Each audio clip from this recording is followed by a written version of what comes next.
Hi everybody, I'm Phil Liggett from World Cycling Productions. Sitting alongside me, Bill Strickland of Bicycling Magazine. And we're going to show you the 10 greatest climbs of the Tour de France from the 1990s. We'll see climbers such as Gianni Bugno, Greg LeMond, Robert Miller, Thierry Claverola, Lance Armstrong and Miguel Indurain, Jan Ullrich and of course Marco Pantani. And they'll be on climbs such as Alpe d'Huez, the Galibier, the high point of the Alps, Sestriere on the Italian-French borders and Hautacam down in the Pyrenees. And when we're done, we'll see what these climbers have to show us. Tips and techniques will help us ride better. Thanks, Phil. It's great to be here. You've seen most of these climbs personally. Tell us what makes Alpe d'Huez in 1990 great. Well, it started back in 1952 with the great win by Fausto Coppi, but we never went back then until the 70s. But since then it became the shrine of cycling, especially for the Dutch cyclists. But in 1990, when Ronan Ponsek was in the lead overall, it was the Italian Gianni Bugno who showed everybody how to climb the Alp. And just before the finish too, Greg LeMond almost made a mistake, which could have cost him the Tour de France. Let's have a look at that day. Delgado immediately takes charge on the climb, pressurising Bugno, Chozas, LeMond and Claverola.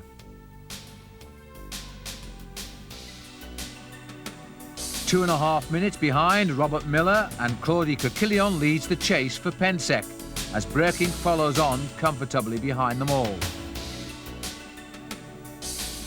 Claverola cannot keep pace on this steepest part of the 13 kilometres climb and he too falls back.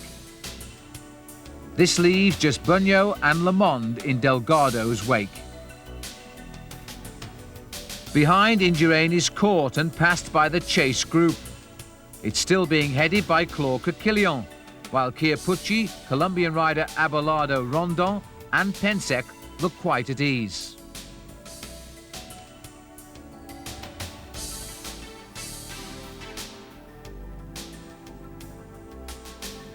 Robert Miller rides particularly hard, followed by his teammate Ponsek, Coquillon and Andy Hampsten.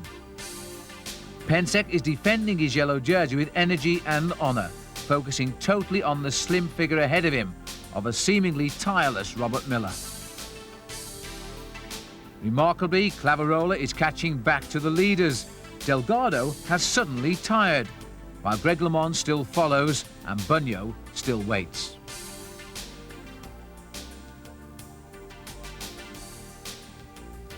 The Alpe d'Huez climb is seeing yet another epic battle. Eric Breking has ridden away from the chasers. And 3 kilometres from the summit, after a magnificent chase, he catches the 4 leaders. Behind, Andy Hampsten is showing his best climbing form for years, as Ponsek hangs on at the back. At the front, Delgado is also dropped, as Breking increases the pace. Thierry Claverola fights back yet again into contention, but he's dropped once more, as another acceleration by Breking can only be followed by Greg LeMond and Gianni Bugno. They all want to win this most prestigious of stages. 1 kilometre from the finish now. Parra continues to approach Thierry Claverola, and Ponsek still follows Miller and Claude Coquillon. Through the ski village of Alpe d'Huez, this is now a classic battle. The 3 leaders are preparing their finishing effort and slow down. And Thierry Claverola, again he sprints up to join them. Parra joins the leaders as well, and 5 men head into the final corner, where LeMond dives between Bugno and Breking and almost falls. LeMond manages to correct himself, and he leads out the sprint from Bugno. The others are beaten. At first, LeMond appears to be winning.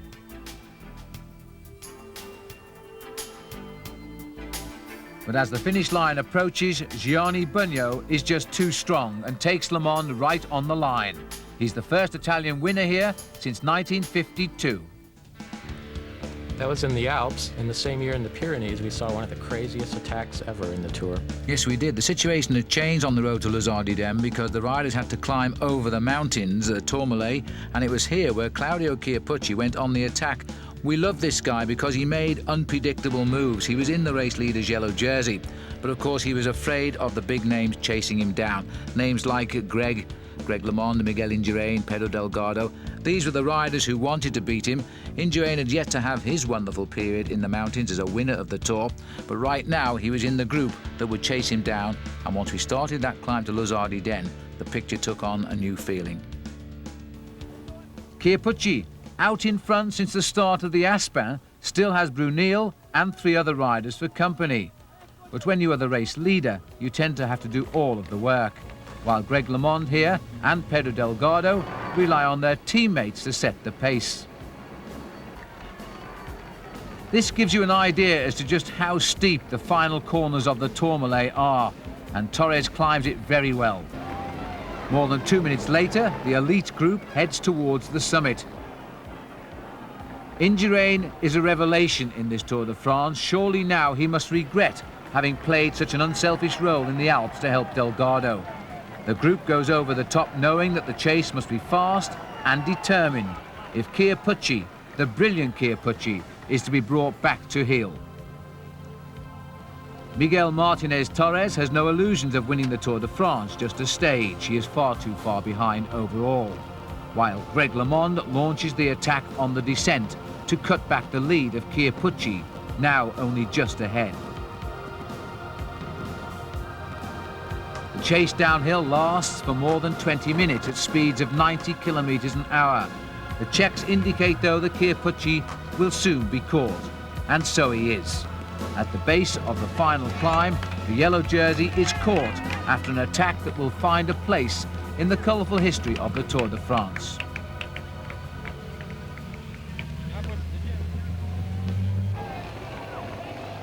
Chiappucci still sits at the front of the reformed field as the final climb begins, but now he has the most feared names alongside him, except that of Eric Breukink, who's had a mechanical problem and a bad day in the Pyrenees. Greg LeMond has chased for most of the day. He has now caught his quarry, the race leader, the Maillot Jaune, and he sits and watches him. Marino Lajaretta takes LeMond's wheel.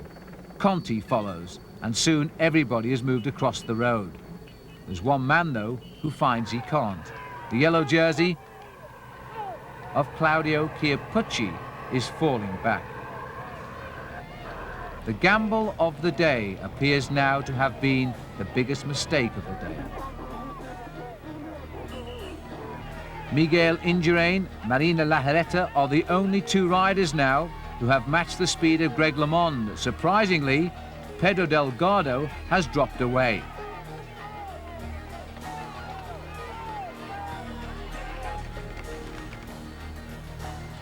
But Delgado hasn't dropped away quite as far as the yellow jersey of Claudio Chiappucci.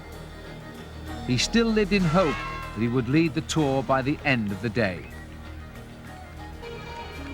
LeMond was thinking now in terms of seconds. Every second he gained over the field meant a second closer the Maillot Jaune of the Tour de France. And so, with 3 kilometers to go, Lajaretta was dropped off the back, while Lajaretta's teammate, Miguel Martinez Torres, was finally caught. He'd been off the front. Now there was nobody in front of these 2 riders. It was purely a matter of which one would win and how much time they would gain over the yellow jersey.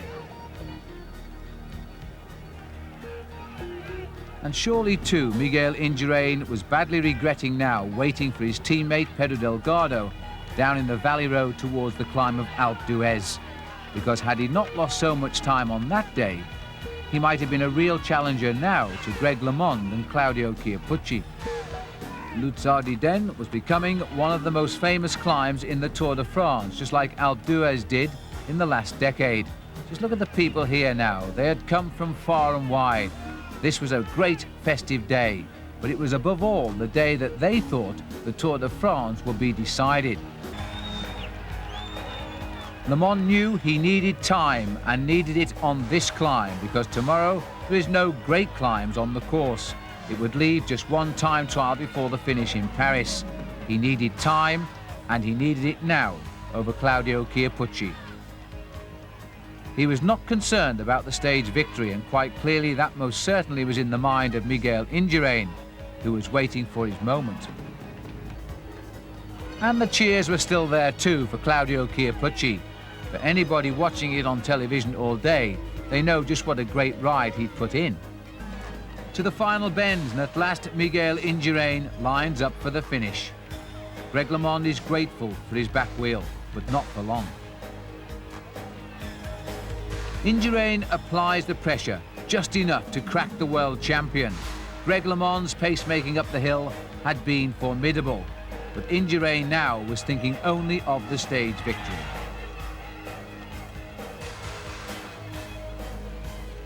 It reminded one a little bit of the battle between Greg LeMond and Laurent Fignon a year ago on top of the Col de Peyresourde and Super Bagnères. Then, of course, it was Fignon going clear. This time, it was Indurain. Round the final bend, the finish banner was in sight, and after 7 hours of riding at an incredible average speed of 39 kilometers an hour, the Spaniard Miguel Indurain wins this classic stage. Greg LeMond arrived just 6 seconds behind him. And then the media move in. Had Greg LeMond taken the race lead? The clock was counting down. Claudio Chiappucci was alone now. He'd been alone for most of the day, really, because nobody had been willing to help him. He sprinted up to the line with the clock still counting down, and when he crossed it, he'd kept his yellow jersey by just 5 seconds. Did you think the Tour de France might be won today in this stage? It's won today. It's not over to Champs-Élysées, but if I'm going to win, it's won today, no doubt. And Greg did indeed win the Tour that year, staying in the Pyrenees, but a year later, we got to stage 13. This is a massive stage, Bill. It went up Val Laurent, 232 kilometres, a long way indeed. And you know, it highlighted the arrival of Miguel Indurain because he went on to win his first of 5 tours. But before then, we now knew that Claudio Chiappucci was no flash in the pan. This was the day that he figured so highly and got himself right up on the overall classification too. Greg LeMond was now under severe pressure. He found that the man he used to call Cappuccino was a bit stronger than a cup of coffee, and he really was a strong bike rider. Gianni Bugno, riding in the champion of Italy's jersey, the race leader at the moment, was Luc Leblanc, the great Frenchman who never quite got out of the world of cycling exactly what he put back in. But it was a big battle through Val Laurent, and as I say, the man who came to the forefront and he stayed there for quite a long time was Indurain.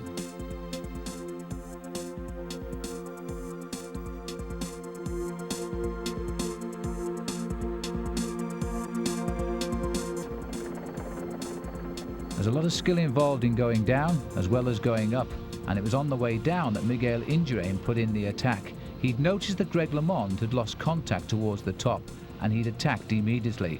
By the time Greg LeMond had rejoined that chase group, Miguel Indurain had gone in fact for the rest of the day.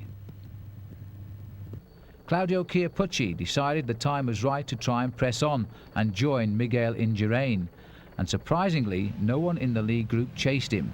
Indurain was told that Chiappucci was coming up towards him, and in fact he slackened off the pace to allow Chiappucci to join him. Soon there would be 2 riders in the lead, and the rest of the Tour de France should have taken notice. While further down the road by a couple of minutes, Laurent Fignon had completed one of the rides of his life, and he's done plenty, and was catching back to the Le Mans group. He'd be disappointed to find that 2 riders were missing though, Indurain and Chiappucci. Fignon joins at the back. Now the riders were strengthened by a great cyclist, and watch this. He doesn't even give them the courtesy of a glance, and they don't look at him either. He goes straight to the front and immediately tries to leave them.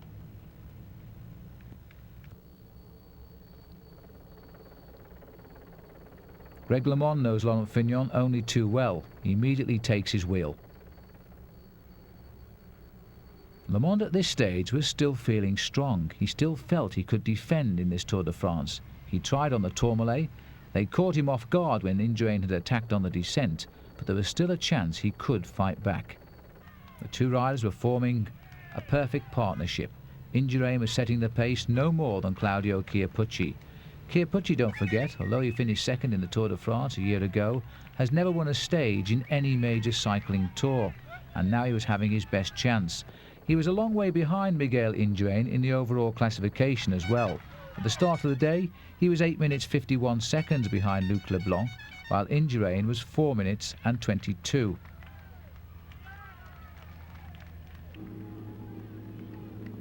Le Mans seemed to be one of the few riders in the chase group realising the urgency of the attack. He was continuing to try and stretch them, to try and tempt somebody out to come and join him. Gianni Bugno was one of those riders, and quickly Le Mans takes his wheel.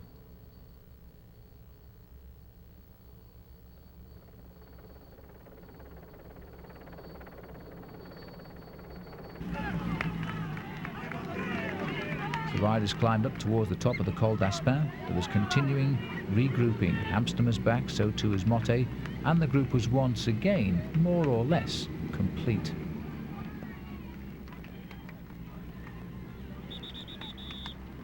Chiappucci at the other end was building up a nice lead in the King of the Mountains competition, while of course Miguel Indurain was thinking more of winning the Tour de France.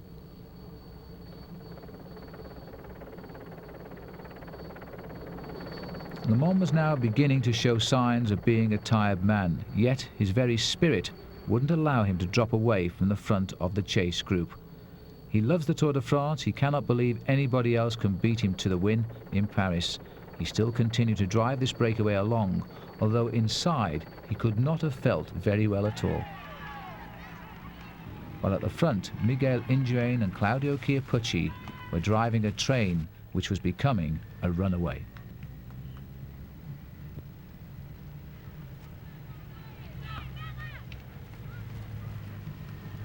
Major time gaps were now opening over the rest of the field. The main field was reported to be more than 12 minutes behind. That was if you could find a main field. These riders were riding at around 4 minutes back. The gaps were now enormous. The panic bells really should have been ringing, but could they do anything about it? They'd found two riders who had committed themselves to what they knew would be the hardest stage of the Tour de France. They'd waited 2 weeks, they'd watched every move, they gambled on missing big breakaways. Now they were having their day, and the other stars of the Tour were all on the defensive.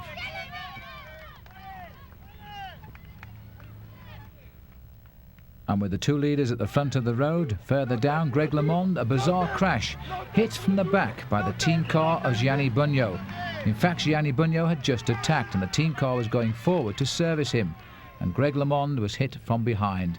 It was a bizarre accident, and in fact the team manager serviced LeMond and later sought him out to apologise for the error. LeMond just got on with the job in hand. It would upset his rhythm though. Now he had to try and get back into it again. The two leaders, of course, were unaware of what was happening further down the mountain, and the climbers were now spread over many, many minutes. It was still a good 2.5 minutes back to Bugno, Motte, Fignon, and even further back to Hamston, Le Mans, Chozas and Rouet. And the main field, men like Pedro Delgado, were over 10 minutes behind. Le Mans was still being left to do the majority of the work. What a great fighter this American is. The other three were just following him. Up towards the top of the Col d'Aspin, no big sprint here. Over the top of the Col d'Aspin, just 36 kilometres remain of this really severe stage. Gianni Bugno, Charlie Motte and Laurent Fignon were the next riders to head up the Aspin, but they were now 2 minutes and 15 seconds behind the two leaders.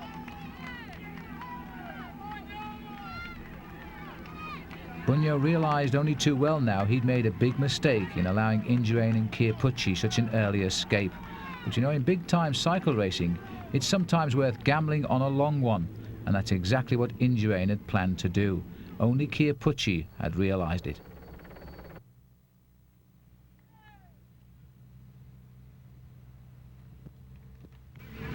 The climb of Val Thorens was a climb with an average gradient of in excess of 9%, and it was around about 7 kilometres to the finishing line.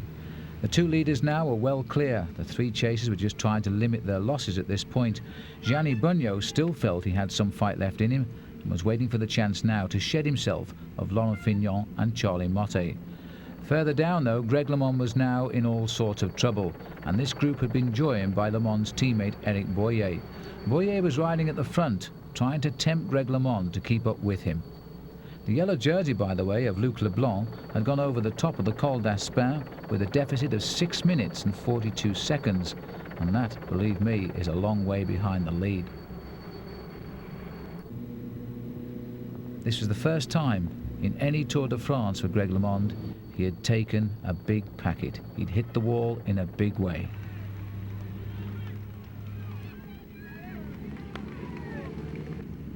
Two minutes is the sign that comes from the official car, Albert Vouvet telling Gianni Bugno he is 2 minutes behind the two riders who have tried all day to steal the show.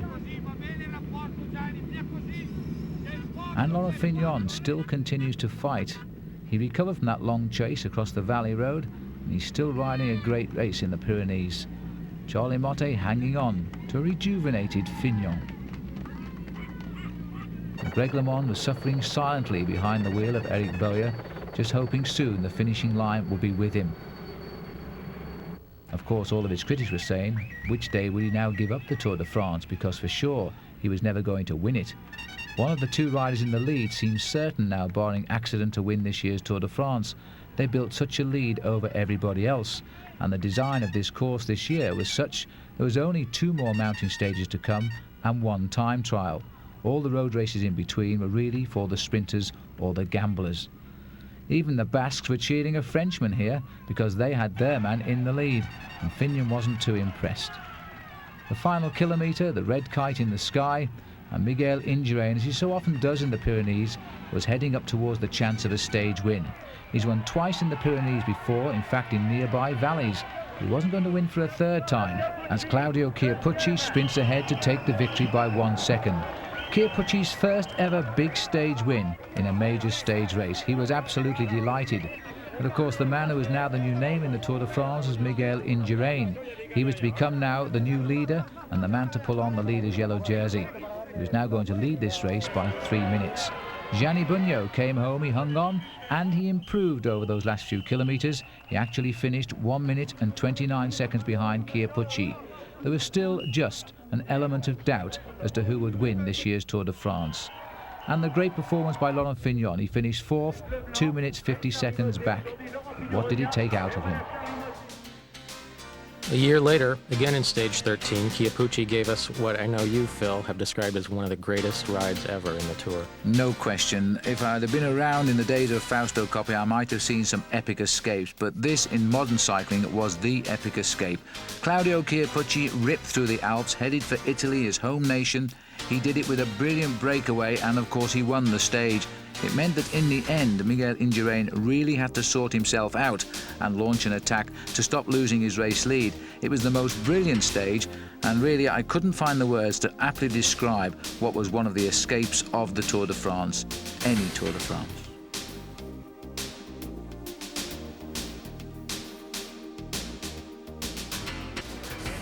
Heading up now towards the next climb, the Col de Liseron. This is the big one here. It was all around this area in February where the Winter Olympics were held and based in Albertville. And it wasn't the time to come and look at this mountain because it was covered in snow. But just look at the pace now by the man in the polka dot jersey. He's placed the yellow jersey in serious problems here. Pascal Lino is a long, long way back further down the Col de Liseron. Claudio Chiappucci has not waited for the last climbs of the stage to put in an attack. He's gone right at the beginning. He's done this before in previous Tours de France. It must be causing consternation amongst the leaders. And this is the best of the rest, as it were, as they're trying to reform behind. Greg LeMond is in this group. He's in trouble on the Col de Liseron. Greg LeMond struggling a little bit, just as he was in the Pyrenees 1 year ago. LeMond is going backwards today, and backwards very, very quickly indeed. And that is a sad sight. I think Greg secretly, you know, has been worried about these mountains coming each day. He's tried throughout this Tour de France to gain time on the flatter stages, to give himself a better springboard into the Alps, and it hasn't come. And this is the rider who is destroying Greg LeMond today. Claudio Chiappucci, second in the Tour de France last year, second for the last 2 years in the Tour of Italy. He's attacked virtually at the drop of the flag today, and now he's tapping out the rhythm all by himself. And just look at this over the top of the climb. Over the top first then, no doubt about it. Now this is an escape of magnitude by Claudio Chiappucci. And Chiappucci in no hurry to push home his advantage. He's heading rapidly now to becoming the race leader of the Tour de France on the road. And the rest of the riders are going to have to chase him down if they want to. Well, they used to laugh at Claudio Chiappucci. They don't laugh at him anymore. If we had 10 Claudio Chiappuccis in the Tour de France, I don't think there'd be more than 10 finishes. This rider never knows when to stop racing. And don't forget, the magnet of his home country now is being drawn towards Sestriere. 1952, the Tour de France had ended in Sestriere with a stage, and the winner then, none less than Fausto Coppi. In many people's eyes, the greatest cyclist who ever lived. Coppi now will be delighted at the way this young man is taking the riders on in the Tour de France today. But it looks to me as though Indurain himself has climbed his way steadily up to the back wheel of the world champion. So there's no doubt then who Indurain considers his main challenger for this year's Tour de France.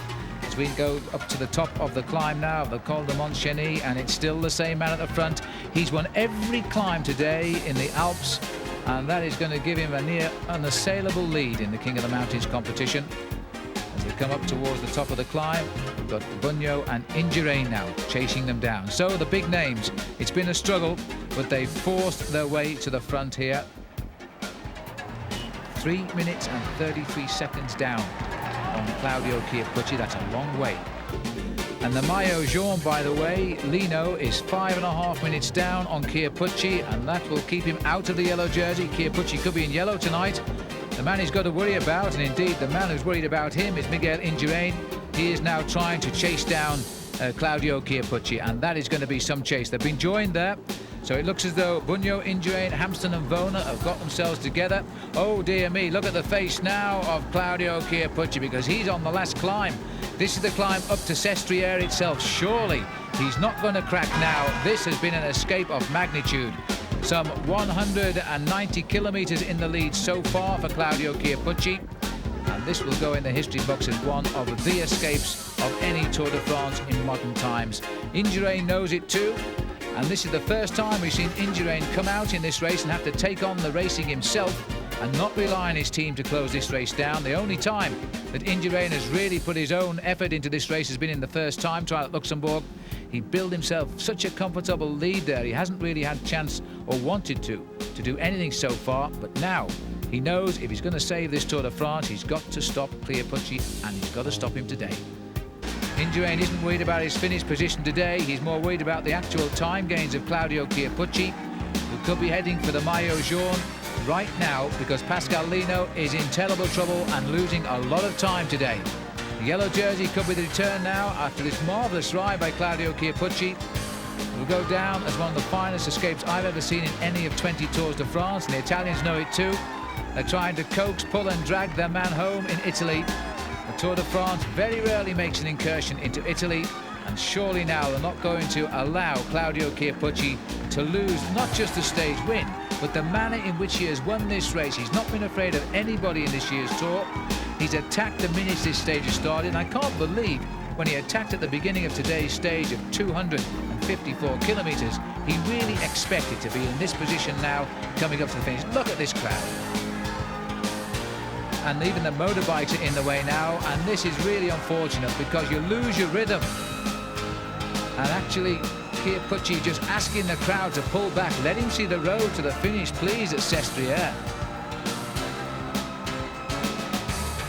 It's not just for the stage win. Every push of those pedals is gaining time, he hopes, but Indurain now is trying desperately to bridge the gap.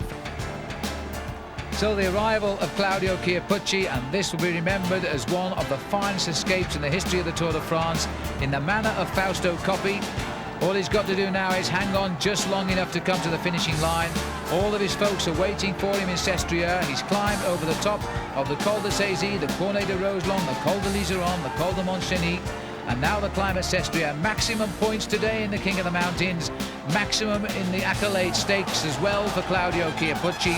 Time will tell whether he's done enough to take the overall lead. He certainly stitched up the King of the Mountains in this year's Tour de France, and just look at this now, the moment of adulation. Claudio Chiappucci has pulled off one of the finest rides in the modern history of the Tour de France in the manner of that great Campionissimo Fausto Coppi. He'll go down in the history books by the end of this stage, and his face tells the story. Stage 11 in 1993 features an epic climb that really looks like an epic.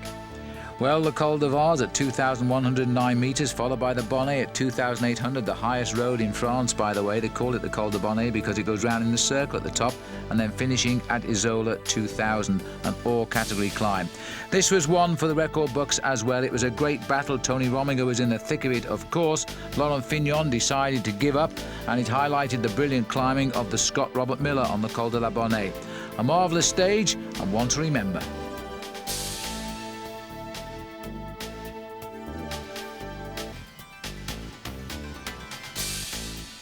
And on the Restafond, the riders now trying to get some semblance of order here, because this is a very, very long climb indeed. It takes them more than an hour as they try to be, they're under the policemanship here of the class team, and Indurain is the man they're worried about. Again on the inside, the smooth pedaling rider, Tony Rominger, and Indurain concentrating totally on him. He sees him as now the man to beat, although Mechia, the rider to the right of our picture there in the blue jersey, is in second place overall, and Jaskula, I haven't quite caught a glimpse of him yet. If he's in this group, he's third. But Rominger is the man that Indurain fears most in the mountains. And Delgado is now being dropped by Robert Miller. Well, Miller is going alone, and I'm not sure that's a wise thing to do so early on, because there's a long way to go to the finish here. And Robert Miller is facing a long, hot ride by himself. It's a strange climb, the Col de la Bonnette. It really is like the shape of a hat, because the riders climb to the top and they go round the side of the bonnet, and then they descend away down to the left of our picture, back down to the bottom and the finish, before they have to climb, of course, up through Isola 2000. That's a climb the Tour de France has never before gone up, and it's very, very steep. And Miller now on his own. His lead is 45 seconds. Well, Miller, when he rides well like this, is magnificent to watch.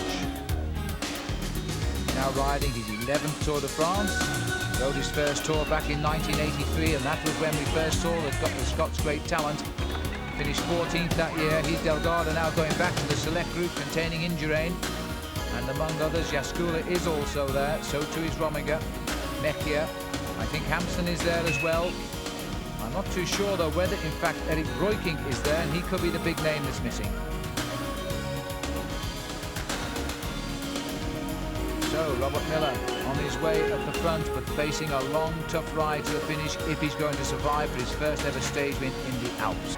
And now you can see it. That's the bonnet, and the right is the road that goes right round the bonnet before they come back virtually on themselves. At one stage, there is about a 40-yard stretch of road where they cross each other as they begin the descent away down to the bottom before the climb to Isola. Now Miller making progress towards the summit. Well, he made his move right at the base of this climb at the 101 kilometers point today. That's about 63 miles, and leaving himself a long, long way to go. Slightly into the second half of the stage today. Well, there's no need yet, Robert, to look over your shoulder, because the next group is around about 1 minute behind. The next climb, the last climb of the day, will be the climb of Isola 2000.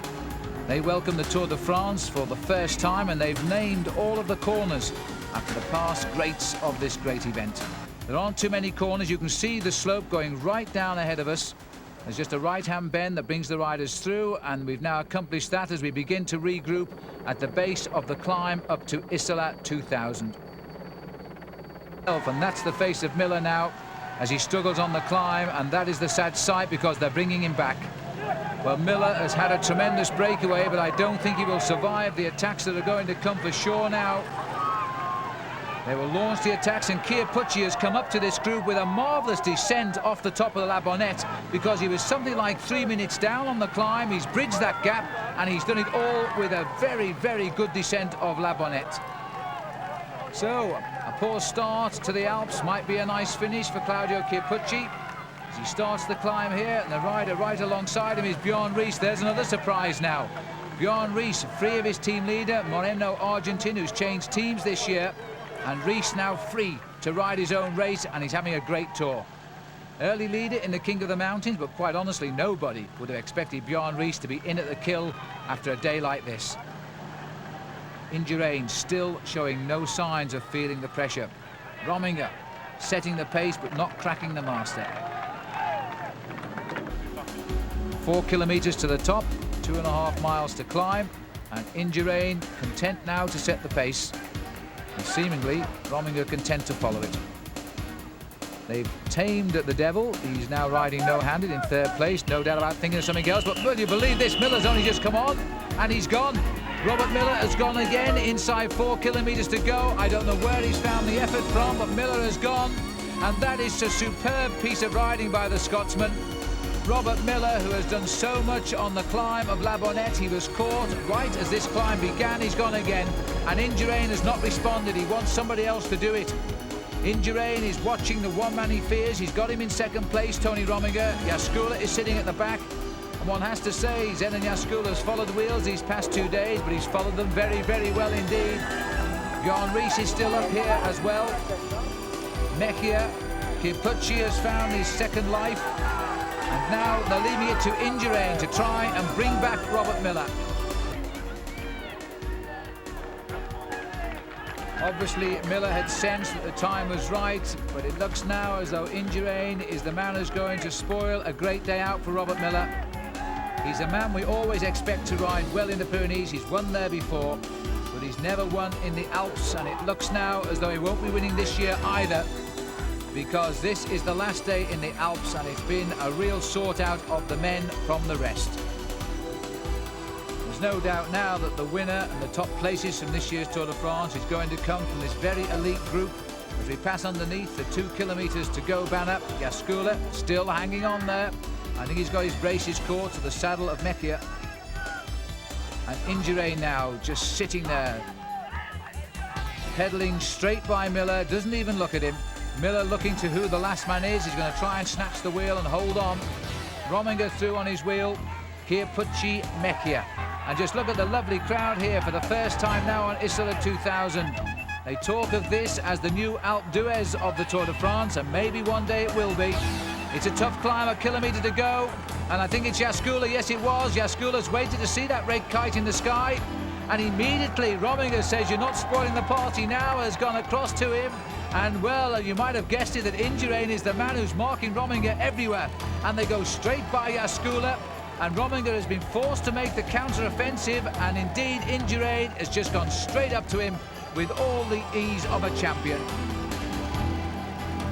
And that's all he wanted to do as well. Indurain has got his wheel. Now, can he reverse the result of yesterday?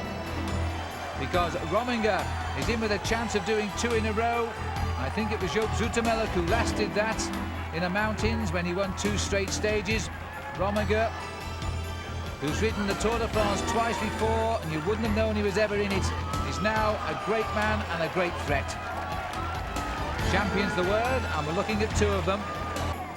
As Rominger now is going to have to lead out. Indurain has got the advantage. Indurain trying to get the inside of the sharp bend and take it first. 100 meters to go. Indurain's got the inside. Indurain might well be taking the stage. He'd like to do it. He's set up. He's realised the speed was too much. Tony Rominger has got the stage victory. And then coming home here in 3rd place, it looks as though we've now got Claudio Chiappucci has come back into this Tour de France, although in all reality he's lost too much time. He gets 3rd place. Jaskula is also there in 4th, and there's the gallant hero of the day. Robert Miller is coming home slightly detached in that last 2 kilometers, but really he did deserve the win, and he rode a great stage. Now we jump to 1996, when the Col de Madeleine and some rain gave us an epic climb. Yes, after calling victory in the Tour de France by Miguel Indurain for 5 years, it was now the turn of Bjorn Riis, but in the yellow jersey, Stefan Erlo dropped and sick, abandoned in the race leader's yellow jersey in tears, and that was a sad sight. Only the 12th time ever that a race leader has abandoned in the Tour de France.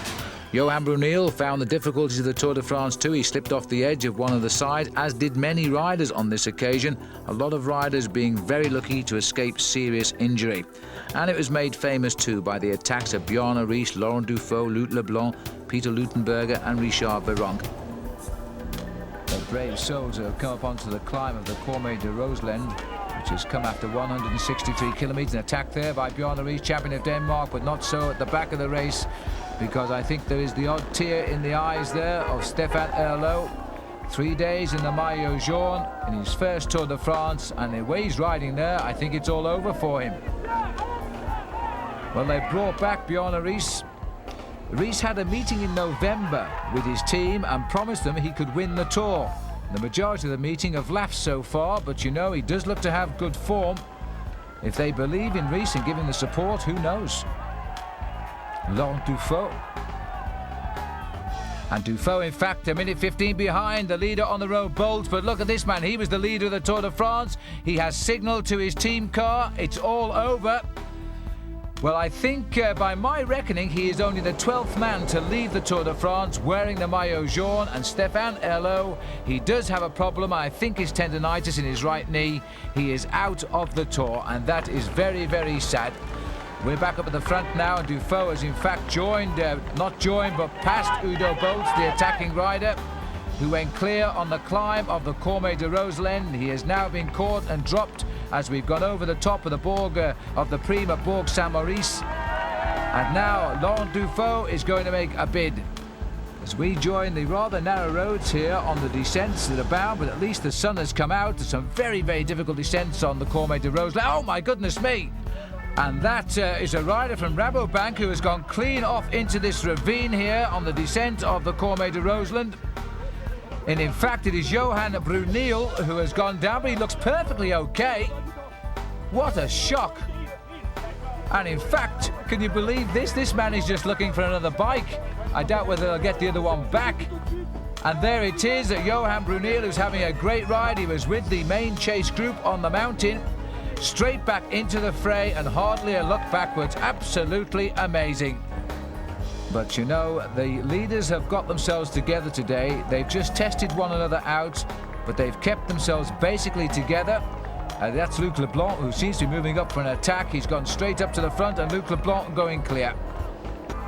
No real reaction here. No suicide runs on this first day in the Alps. Indurain looking good at the front. Spanish flag, or rather the Belgian flag there, being shown to a Swiss rider, and a counter-attack here. Now here's a man that everybody already is beginning to talk about, and this is the rider from the Carrera squad, Luttenberger.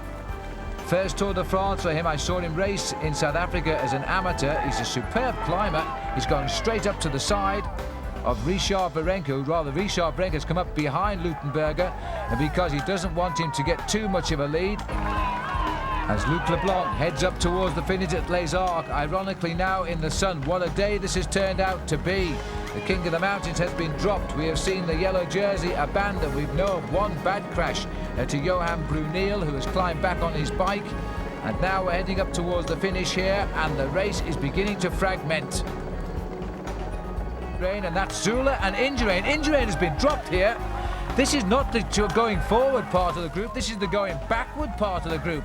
Miguel Indurain has been passed by Alex Zula. Indurain is in trouble, and that is something we have never seen during the last 5 tours. Miguel Indurain is in trouble here. He's being tailed off by Zula. There are plenty of riders ahead, and in fact, he has called for a drink. Now, it's not allowed to accept a drink at this stage of the race under the race regulations. If he takes anything, he will be fined. He'll get a small time penalty. I think the first offence is 10 seconds. And in fact, the drink offered there it wasn't from his team car. He took one look at it and threw it away. So maybe the referees will turn a blind eye on that. As we go up to the leader, the man here who is setting the pace, he will not know of the drama that's going on behind him. We have actually seen Miguel Indurain crack on a mountain stage. Maybe the weather really did get to him, but Luc Leblanc is stamping on those pedals and heading up towards the finish now at Les Arcs. And he's going to win the stage just like he did at Hautecam. This is going to be a great return for Luc Leblanc, and he would have been so high up the overall classification, but for that first day crash when we saw him lying on the right-hand side of the road. It really did look on that first day that his Tour de France was over. It's turned right around now. Luc Leblanc comes to the line and takes the great victory at Les Arcs.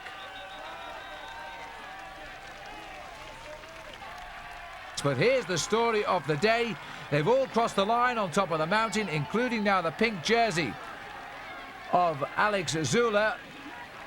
While behind we have Miguel Indurain in all sorts of... Look at the clock.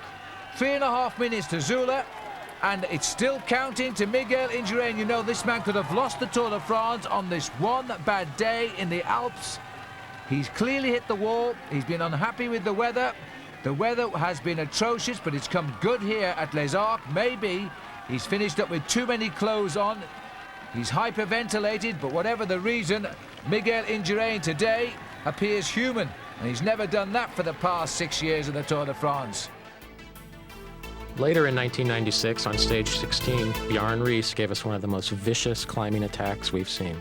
That's right, Bill, he did. And in fact, the thing about Otakam is you tend to start in the sunshine around Lourdes and then you climb up into the mist of the climb. And this was a great show by Bjarne Riis. This is where he frightened all of the opposition away, I think, because he was so dominant. Riis now made sure he was going to win the Tour de France, and the only rival he would have, really, was his own teammate, a certain Jan Ullrich.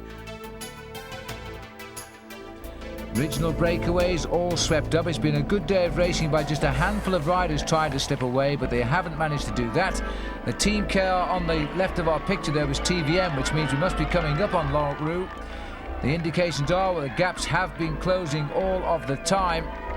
Miguel Indurain, who was on the attack with Luc Leblanc 2 years ago, conceded the stage win, but really did kill off all of his rivals, sitting there near the front of the pack. And one or two riders beginning to find the sting in the tail here, not least Tony Rominger. There's Evgeny Berzin, who's been rather quiet since he got his good hiding on the road to Sestriere in the Alps. But maybe he'll come back into his own on this climb. Nobody willing. Bjarne Riis seems to be moving up and down the race group here, taking a good look at the riders in the front. There he is, number 21. He's just looked across at one or two of the faces. He keeps on doing it. He's riding alongside the man I think he might think will attack. 111 there, Luc Leblanc. Abraham Olana, Piotr Ugrimov, Evgeny Berzin, all of the big names are still in this front group. Going off from the side of Virenque is Bjarne Riis, and now from Ullrich. Ullrich looks across at him, and you know, Ullrich has sort of sat back there and allowed his team captain to accelerate. And well, having said that, they've come back to him. And the rider who's brought them back is Miguel Indurain. Today we have got to see the start of the return of Miguel if he's going to get back all of the time he has lost. The majority of it, of course, coming on the climb to Les Arcs more than a week ago. The yellow jersey, it's a fine sight when the man who leads the Tour has all of the strength to dominate the front of the main group, as he's doing here. There's nobody in front of this group now. Indurain trying desperately to ride alongside him and remind him just who he is. Richard Virenque takes a good look at them. He continues to build his lead in the King of the Mountains. Yet another brutal acceleration by Bjarne Riis. Another attack by Bjarne Riis. This has got to be his third or fourth attack here. He keeps on softening them up, but they still claw their way back up. This he's keeping on a little bit longer because he's spread the whole field in this breakaway. As Bjarne Riis goes once more, I think it's Laurent Dufaux who's trying to get up to him. And Indurain is slipping down. He's lost the grip of first wheel up by the leader, Bjarne Riis. Indurain is moving back down the field here, and I wonder if he's cracked again. Indurain, it seems, started this climb with a determination to show either himself or the race he was still very much in it, because he rode right on the front. But he could not take that third or fourth acceleration from Bjarne Riis. He's now under that 5 kilometers to go banner. His lead is nosing up. This is the chase group of Bjarne Riis, led by Laurent Dufaux, Richard Virenque, Luc Leblanc. Leonardo Pipoli is the fourth man who's done a good ride to get across. Rominger now the driving power in the chase group, trying to recuperate some of that lost time. They're not going to catch this man, though. He won at Sestriere to get the yellow jersey. He's now going to win his first day in the Pyrenees at Otakam to increase his lead in it. And what class, Virenque, Dufaux, Pipoli sitting here at the back as he rides behind the three Frenchmen, well, two Frenchmen and a Swiss, but three French-speaking riders. And look at this now, a signal from Riis to say, it's me, I'm number one. Determined face on him. He sprints up towards the line. This is going to be one of Bjorn Ries's greatest ever victories now, to win at a stage like this when you wear the maillot jaune, to look at the riders and blow them one by one off your wheel. You know you are the very best. Tony Rominger is going to be best of the rest with a 6th place finish, but he's going to lose the best part of a minute and a half or more. And just behind him is Jan Ullrich, another fine ride by this youngster who was the 1993 World Amateur Champion. A great sprinter, a great time trialist and a great climber. All the qualities you need to one day win the Tour de France. Miguel Indurain is going to finish in 12th place, a far cry from the 2nd place just behind Luc Leblanc of 2 years ago when he was already in a commanding overall lead. I think it's safe to say now Indurain is not going to win his 6th successive Tour de France, and he'll stay a member of the famous 5 club. In stage 13, 1997, we saw Marco Pantani take a win on L'Alpe d'Huez. Indeed we did. This great cycling shrine, it's where the crowds become exhibitionists and the riders become angels. Marco Pantani was demonstrating how good he was at climbing mountains in front of 750,000 fans, and he was simply fantastic.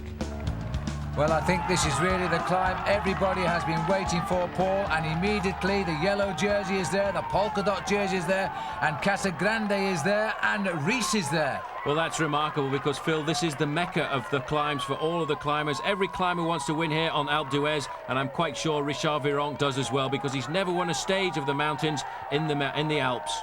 That's right, but he has won 2 stages in the Pyrenees as he now dances behind Jan Ullrich. This rider certainly isn't afraid to carry that maillot jaune right at the front of affairs, is he? Well, it's amazing. He's now the leader of the Tour de France, and I would have thought that Bjarne Riess would have come to the front to help him out just a little bit, because he does need some encouragement. He does need somebody alongside him just to say, look, the team's here, we're still supporting you.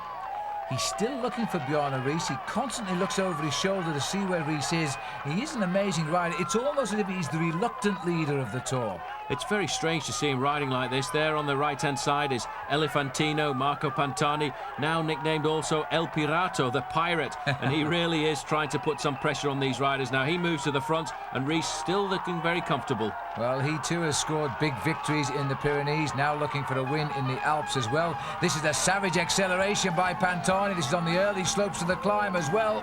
Virenque is the answer to it. He's right with him, but I wonder what damage he's doing behind. Everybody has filed out behind Marco Pantani. Ullrich is there as well. We saw Pantani throw his hat off just before he came through to start this acceleration. And this is the secret of good climbers, Paul, the way they can accelerate. Well, it's not just that, it's the way they can accelerate again and again. Now we've got these 4 riders going up the slopes. I have never seen so many people on this mountain, and I've seen every climb here except the one of Fausto Coppi. I'm not quite as old as 1952. Well, Pantani's great to see him back. There's the earring that's earned him the nickname of the pirate. He's just getting into a rhythm here, just putting the pressure on everybody else. Looks over his shoulders to see what sort of damage he's doing. But, you know, he really is flying, and I think most certainly he's back. And I was quite convinced after that crash he had in the Tour of Italy that we wouldn't see a great Marco Pantani here in the Tour de France. But I think he certainly is back, and he's great. A glance at the second group here. We've just seen Alano. There's Jimenez, the champion of Spain. There's Alano, 151.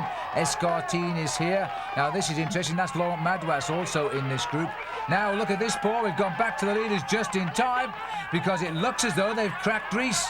Well, I think he's put the white flag up there because he couldn't stay with the pace being set by the 2 climbers. He's just going to ride at his own pace now and leave it up to Jan Ullrich in the yellow jersey to mark the 2 best climbers of this year's Tour de France, Marco Pantani and Richard Virenque. But still, Ullrich looking very calm, sitting down. It's amazing the power he uses when he climbs.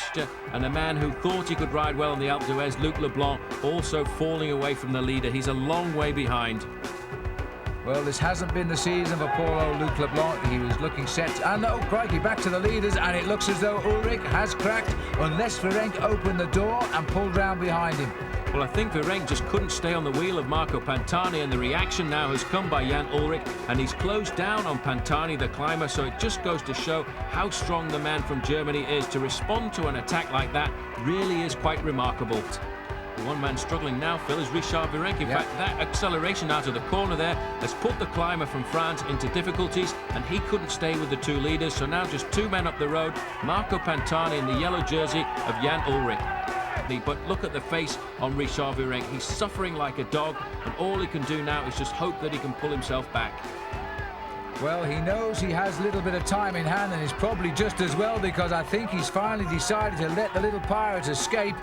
He's 9 minutes 11 seconds behind Jan Ullrich in the overall classification, lying 5th at the moment, and so every pedal rev now will gain time on everybody in the Tour. Well, the time gap's there, 22 seconds to Jan Ullrich, 42 seconds to Richard Virenque, and 1 minute 22 to Bjarne Riis. So Riis falling away quite rapidly. This is not going to be the Tour of Bjarne Riis now, but it's still looking like the Tour of Jan Ullrich, because he's still second on this mountain despite the escape of Marco Pantani. Virenque isn't far behind, Casagrande, Riis, and we haven't caught sight of those for a while, but they are the next on the climb. Here, in fact, he's joined by Francesco Casagrande, the Casagrande at the front in the red jersey. He's setting the pace, trying, I think, to make sure that Bjarne Riis and himself stay in the picture. But Marco Pantani, well, he's on a mission. He's looking to become the first rider to win 2 years in succession, I suppose, because the Tour didn't come here last year, so he's really hoping that he's going to be the champion and really walking himself into 3rd place.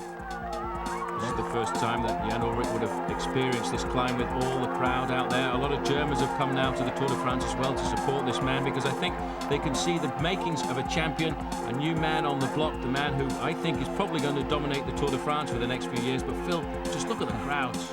Well, officially they're telling us that 750,000 people are lining the 9 miles of Alpe d'Huez today.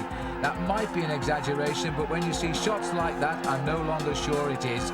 And Marco Pantani has now got himself between the barriers, the safe stretch of the course. These barriers put up after that debacle we had a few years ago when Fabio Parra was brought literally to a standstill by the crowd and the block cars. But a fine right-hand turn by Marco Pantani. Taking your advice there, Paul, he went round the outside. But I don't think he expected to be going quite that fast. He's flying up the final kilometre here of the Alpe d'Huez. But, you know, I hope he doesn't make the mistake he made 2 years ago, because he also nearly lost it in the final left-hand bend to the finish and went straight on into the parking lot. Well, this time I think he'll be guided simply by the crowds and the barriers. We're now into the lovely town here on the top of the mountain of Alpe d'Huez. This town literally opens for the arrival of the Tour de France. In the next 48 hours, it will have all closed down again, awaiting the ski season. But at this time of the year, in July, it is vibrant, and there are thousands of people here now. We're going into the lower slopes of its streets, and then it will climb steadily to the summit. Jan Ullrich riding very sensibly, still hovering around 25 seconds behind Marco Pantani. He's not pulling anything back, but I think he'll be very happy with the ride that he's put in today. But Pantani now into the town square. Across the town square, he'll get the left-hand turn, and then it'll be up to the finish. He's got about 600 metres lead over Jan Ullrich as he heads up towards the finish. That's around 35 seconds. All the road is his now as he moves into the last 500 metres to the line. There'll be the sharp left-hand turn where even Greg LeMond has made a mistake at one occasion finishing here. You've got to watch it. It's easy to overshoot it, but Pantani now, this victory is going to be equally as special to him as Zabel's revenge on his disqualification last week was to him, because this means he is back as a big-time climber. He didn't have time to see himself on the big screen there as he swung round the left-hand bend, but now he's going to win this stage the second time in succession, although there's a gap of 1 year in between. Marco Pantani of Mercatoni Uno will be the winner at Alpe d'Huez today. He will gain time on everyone. He will climb up the overall classification as well. This is going to be a great feeling for him. He gets the victory, 203 kilometres covered. He's the first to the top of the Alpe, and the gap is around about half a minute for the next man. The Maillot Jaune of the Tour de France, Jan Ullrich, is coming home, and Ullrich again confirming he is most definitely the man to beat in this year's Tour, and I don't think anybody can or will.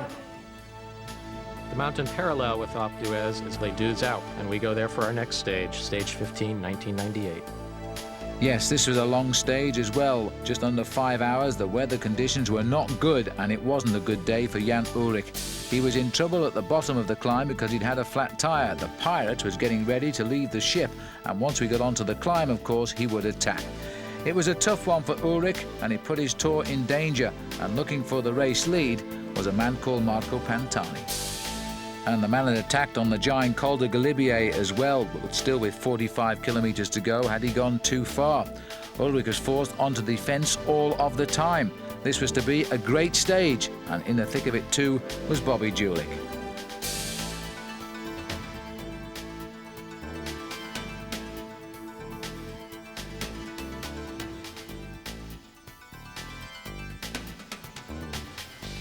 And now, as we move on towards the Col de Galibier, conditions haven't changed at all here. Adolfo Massi has picked up both climbs of the Col de Croix de Fer and the Col de Telegraph.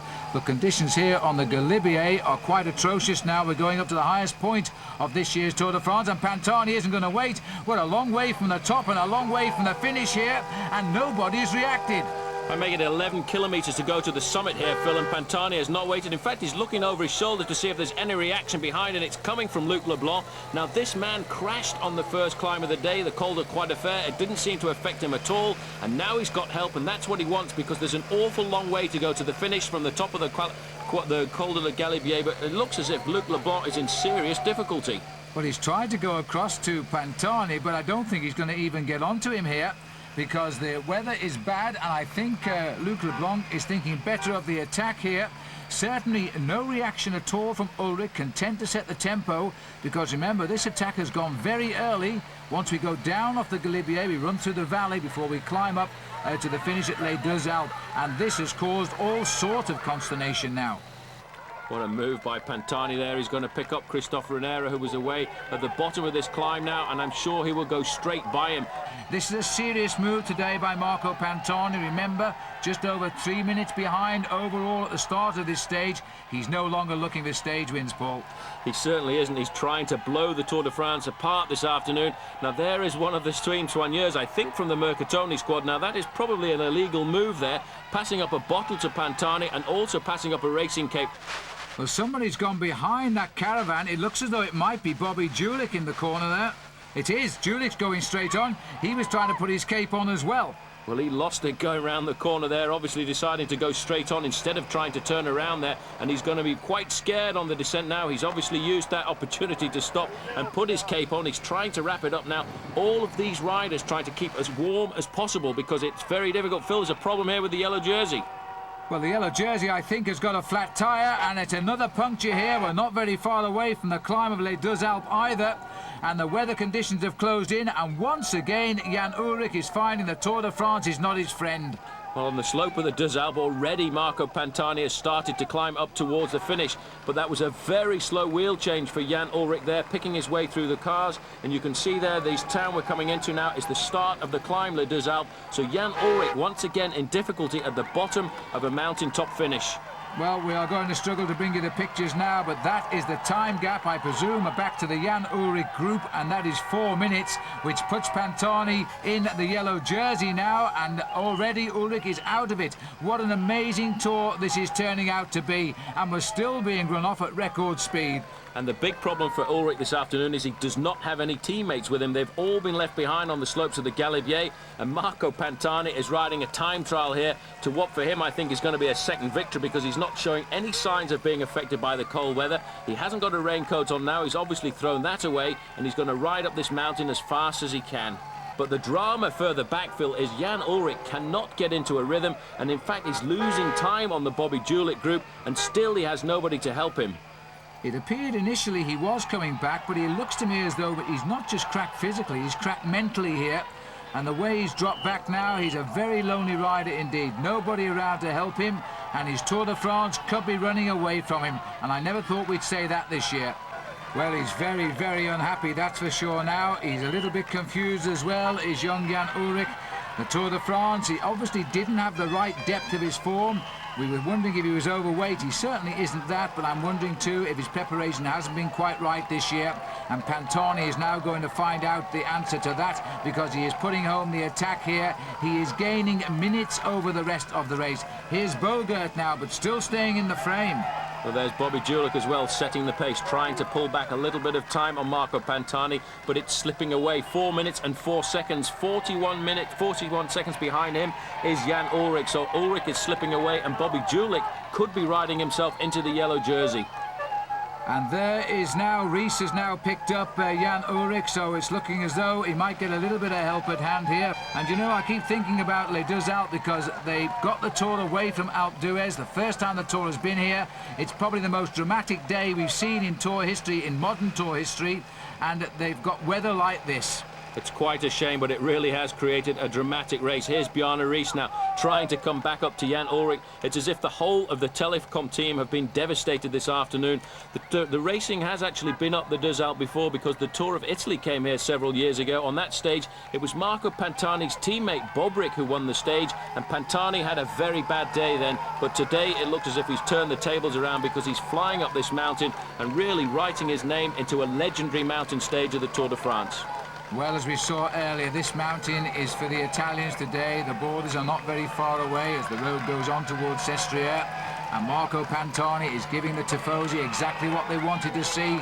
But I don't think even they believed they were going to see more than this man win the stage, and they are. They're going to see this man pull on the maillot jaune.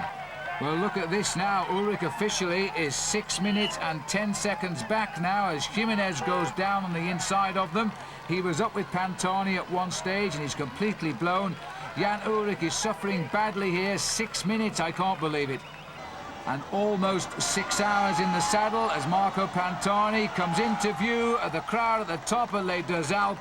And again, a very fast stage, 33 kilometers an hour. So he's done it again. He's this time, though, what he wants is waiting for him.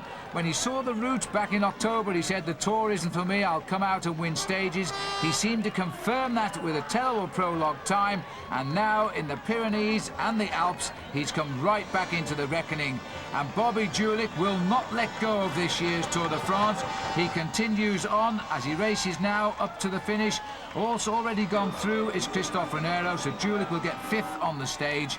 And a lot further down, watch the time on the right here. Ullrich is 9 minutes back today. Nobody would have put a bet on that. Our camera's unable to follow Massi Escartin and Renero, but Bobby Julich was right in there, and I bet he was surprised today by the performance of Marco Pantani. As the decade ended, Lance Armstrong started his reign as a champion in Stage 9, 1999. Well, yes, indeed. After all of the colourful history of Lance Armstrong, he'd proved in his comeback Tour de France he really was a threat. He'd claimed the yellow jersey back off Jan Kirsipuu, and now he was on the big climb, the very same climb that not so long ago Claudio Chiappucci had showed us what a good climber he was. But now the flags were for America. Well, we're on the Galibier now, and it should be enough to see him first over the top, but I really feel that this man Arrieta is out to soften them up for Alex Zülle further back. This is Casero now, and look at this, Armstrong is riding back up to them. The sun has come out for Lance Armstrong to shine on him because they didn't panic at all, US Postal. They waited until they got to the summit of the climb and then they opened up the gas a little bit. Kevin Livingstone has done a remarkable job for Armstrong, and Virenque is accelerating to try and get himself some points in the King of the Mountains competition, but they are going to go to Arrieta, who will go over the top in first position here. Indeed he will, and it is Virenque who's chasing him. His colours do look alike with Casero at the moment with his Polti colours, but this man is going to stop and pull on his rain cape. Now, as we start on to the next climb of the day here, up the climb of Mont Genève, this is the stepping stone to Sestriere. The top of this climb takes us into Italy, and a general regrouping. They're only 44 seconds back now. And a lot of big riders in that group. Pavel Tonkov, Abraham Alano, they're all trying to get themselves back up to the yellow jersey group of Lance Armstrong. Well, the field regrouped, a front group of some 9 riders getting together on the descent of the Galibier down into Briançon. And now on this climb here, Armstrong looks to be looking very, very good indeed here. We've got Casero and Virenque both together, and sitting there at the back is Contreras. His face is complete concentration. He doesn't seem worried at all in these mountains. People like Chris Carmichael felt that Armstrong would be stronger in the mountains than in the time trial. Confirmation of the gap back to Abraham Alano's group there, 1 minute and 20 seconds. But the big climbers of the Tour de France here are in this group with Lance Armstrong. 1 kilometre to go to the summit of the Col de Mont Genève, and he's really doing a great job eliminating one man who he thought was a great challenger, and that's Abraham Alano. And now Virenque is going for the King of the Mountains points here. Looks across. Armstrong allows nothing to move. Armstrong very attentive, just waiting for any acceleration from these climbers. He used his team perfectly as Virenque goes over the top to get maximum points there. He waited until the last possible moment, and then when he had to assume control, he went away on his own and countered all of the moves. He's riding like a real champion, like a real master tactician. That's why he's used his team, and now he has to assume control at the front of the race. And the gap has opened back to the Armstrong group. There's the Armstrong group, and two climbers unusually breaking away going downhill now have the advantage here on the way up to the finish. But this chase group here trying to reorganize itself. There'll be nothing from Contreras now because he's got his man away. Well, this is Kurt van der Wouwe who's giving the Lotto team some hope that they have finally got themselves a climber on that team. Well, look at that. Armstrong has gone. He must have read our caption. 32 seconds to the two leaders, and he must have realised that is enough. He's now gone. Now, can they answer this one, Paul? Because the acceleration of this man is incredible. He's looking so good. That was unbelievable. He took a few risks going up through the inside there because somebody could easily have closed the door on him. The reaction came from Contreras to try and pull it back. He's gone round that corner so quickly. He's taken it very wide. Alex Zulla's the man who must respond. 161, the white shirt there on the shoulders of the Banesto rider. He has to try and get up to Armstrong, but Armstrong is flying away. But the acceleration of Armstrong is absolutely frightening here. This is the sort of move that you would have seen Eddy Merckx do in his day, and not the sort of move we ever saw Miguel Indurain do. But look at that time gap. He's already nailed it down to 11 seconds. He's just 11 seconds behind Escartin and Gotti in the space of less than 1 kilometre. He's ripped across that gap, and he's riding a superb race now. But there is a response coming from behind, and that is from Alex Zulla. Zulla realises that this is a dangerous move by Armstrong. There are the two leaders, Escartin in the green. That's Gotti in the yellow and red jersey from the Polti squad. But Armstrong has just ridden across like they were standing still. Well, Lance Armstrong, who 18 months ago was contemplating a bleak future, never mind riding in the yellow jersey in the Tour de France, this was his big test day today, his next big test, and look how he's answered it. He's come right up to the two climbers. Goodness knows what Escartin thinks now. He's staring at the yellow jersey in the face. Well, he must have expected to be able to put Lance Armstrong into difficulty today because Armstrong has not really known as a major climber. This is his first real test. And now this is Zulla. Zulla is trying to get across on his own, so that group has been completely blown apart now. Alex Zulla is having to ride across to join this very elite front group, and I'm not so sure he can make this. We've got three up front. Well, around this corner here now, they might be able to see the chalets of Sestriere. This has been a good recovery by the Banesto rider. Zulla is inch by inch coming back up alongside these three front runners. So that leading group of 9 is now a very select front group of 4. Well, almost anyway. Gotti again trying to put the others into difficulty. They've looked over the shoulders and seen the return of Alex Zulla. But this is a great ride. This is what a champion is all about. And now look at him. He's lifted the pace again. Gotti is in trouble, and Escartin isn't looking too happy either. Gotti couldn't stay on the wheel of Lance Armstrong, and it was up to Fernando Escartin to respond. He's losing 2 or 3 bike lengths there, but that's not a problem. He's going to close it down on Lance Armstrong because he is a fantastic climber. But in fact, Armstrong looking over his shoulder, he's seen he's got the gap, and he's going to keep going. I think you're absolutely right, and in fact Armstrong here is just lifting his pace, and he's just riding 3 of the finest climbers in the world off his wheel, and he's jumped out of the saddle. He's suddenly accelerated, and look at the gap. Well, he couldn't believe it. He looked over his shoulder and saw that he had a gap. He could see that they weren't responding to him. And that's when he got out of the saddle. That's when the attack came. He already had 10 lengths advantage. This is phenomenal. He's out of the saddle, pushing it home now. And this is when he's really got to stick the knife into the wound and go for it to the summit of this climb. The first day in the mountains come down with a big hammer on the head of the climbers. Well, Armstrong came to the Tour de France as an outsider, possibly to finish well up. But now he really is looking like the possible winner of the Tour de France here. He's won both time trials. He's now heading up to a likely victory here at Sestriere. If you can win the time trials and you win the mountains, well, there's not much left but to win the Tour de France. And now Zulla is seemingly the only man between him and victory in Paris, because here he goes. He's dropped the other 2 and he's trying to reach Lance for the second time on this climb. The finishing line is just up the road. His last time check we got to Alex Zuller, who's second on the road at the moment, is 45 seconds. So Armstrong is opening up serious gaps. Very shortly, he will get right into the town of Sestriere, and for the first time since the Valley, the road will flatten out a little bit, and he will get a chance to breathe a little bit more freely, because then he will know that he's going to get the stage victory and increase his lead. The Stars and Stripes, they're all over France and Italy now, Phil, because this man is starting to get himself a pretty serious following. But it's a long time since it flew for the leader on the yellow jersey of the Tour de France, and now it's flying for Lance Armstrong. This incredible fairy tale for him as he now pounds the road of Sestriere to an increase in his overall lead in the Tour de France. Armstrong has ridden brilliantly as he comes up towards the line. The rain has started to come down again as he races into the Italian village of Sestriere, where some of the great champions have won here in the past. But this man has got to be one of the greatest now. He looks over his shoulder. He will see no one. Zuller is around about 30 seconds behind. He does up the zip on his maillot jaune, and he's going to feel very safe tonight, even though we have a really tough day to Alpe d'Huez tomorrow in the mountains. Armstrong now has destroyed the field. He has spread them across the mountain by the best part of an hour today. A number of riders have given up, and the arms go up in salute. So Lance Armstrong there, showing us how to climb mountains at the right speed to win stages of the Tour de France. Now here's Bill Strickland with some tips to help make you a better climber. Bill. Thanks, Phil. First, we're going to take a look at how these champions climb in the saddle.